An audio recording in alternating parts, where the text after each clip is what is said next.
An almost unbroken 50 years of deficit spending has finally brought us to a time of reckoning. We're not cutting the deficit just because experts say it's the thing to do or because it has some intrinsic merit. We've come to a turning point, a moment for hard decisions. We have to cut the deficit because the more we spend paying off the debt, the less tax dollars we have to invest in jobs and education and the future of this country.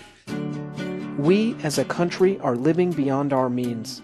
As a result, we have created a huge national debt, more than we've ever had before, and it's growing every day.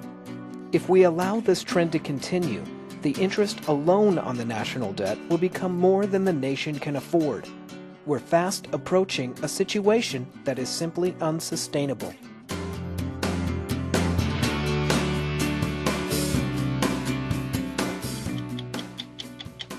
I would argue that the most serious threat to the United States is not someone hiding in a cave in Afghanistan or Pakistan, but our own fiscal irresponsibility. Thank you for coming and attempting to depress us.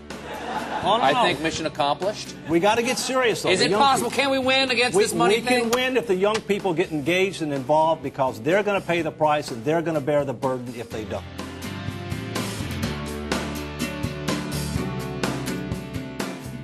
We're in a big hole, my generation at least. And so the only way I can look at it and think of myself is that we've got our parents and grandparents trying to fix a problem that's really going to affect us. My generation might be the first generation that won't have higher living standards, so the living standards might actually go down. Now the deficit is so large and the interest we pay on that deficit is so large, and we're going to other countries to borrow. How did we get ourselves in this mess in the first place? The reason why we find ourselves in this situation is pretty straightforward. As a nation, we're spending a lot more money than we're generating through tax revenue, and we're borrowing money, much of it from other countries such as China, to pay the difference. It's really eroding our national strength and eventually will affect people's standards of living. Debt and deficits really are about more than just numbers. It's a real question of the ethics of buying now and sending the bills to your children. Every household, every individual should accept the responsibility as to how much they're going to spend, how much they're going to generate. That we as a citizens, we do that on a daily basis. I think the government ought to do that very similar fashion. Most government revenues, of course, are generated through different kinds of taxes. Most national spending, meanwhile, goes to support a wide variety of government programs. First, there are a large number of programs that Congress votes on each year for things like transportation, education, foreign aid, and defense. Then there are several sizable programs, notably Medicare, Medicaid, and Social Security.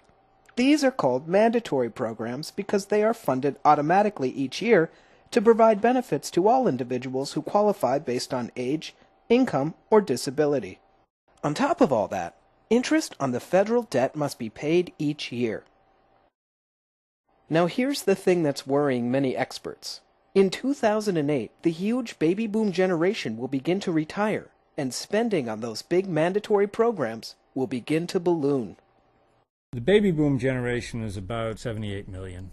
It's about twice as big as the previous generation. The tsunami of spending associated with the retirement of the baby boom generation is right on the horizon. When boomers retire en masse, that will represent a sea change in the federal budget, in the workforce, in the economy, and we are not prepared. Soon, there will be only 2 workers paying taxes for every person who retires, whereas in 1960 there were 5. Our situation thus stands to get worse quickly unless we, as citizens, begin to face up to some tough choices now. Now, the first choice that I'd like to point out is that we could, as a nation, continue on the same path that we're on today. And basically that path is do nothing about the long-term costs of these programs. Now, no one that I know is seriously proposing to do that, yet unless we have serious discussions about what the options are across the country, this is what we're tacitly endorsing. You're going to need voters to say, well, wait a second, that doesn't quite make sense to me. You want to give me a tax cut. You want to give me a prescription drug program. You want to fight a war. And you want to do all these other things, and we don't have to pay for any of it. That doesn't quite add up. That wouldn't add up in my family, and maybe that doesn't add up for the government. We are going to have to raise taxes, or we are going to have to reduce spending. And because the problem is as big as it is, we're going to have to do both. That's just the reality. Deciding on the right steps, the ones that will be both effective and fair, will require an honest national dialogue on Social Security, healthcare costs, government accountability, and other tough issues. And because all but the most courageous politicians are afraid of these subjects, the conversation will have to begin with citizens.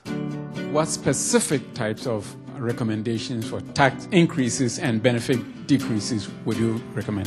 When do you start to, as an individual, decide to make a difference in changing a system? And it's going to take the nation to change the healthcare system. In my view, you either fix it now or you wait for the train wreck.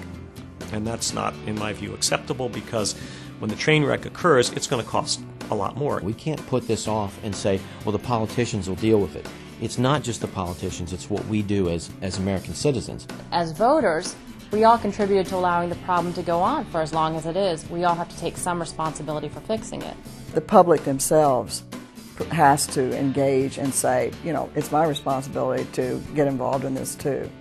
We immediately need to start taking the necessary steps towards improvement in solving the problem before it simply gets too far out of control. We want to grow, and we want this to be the best place because we live here. This is ours.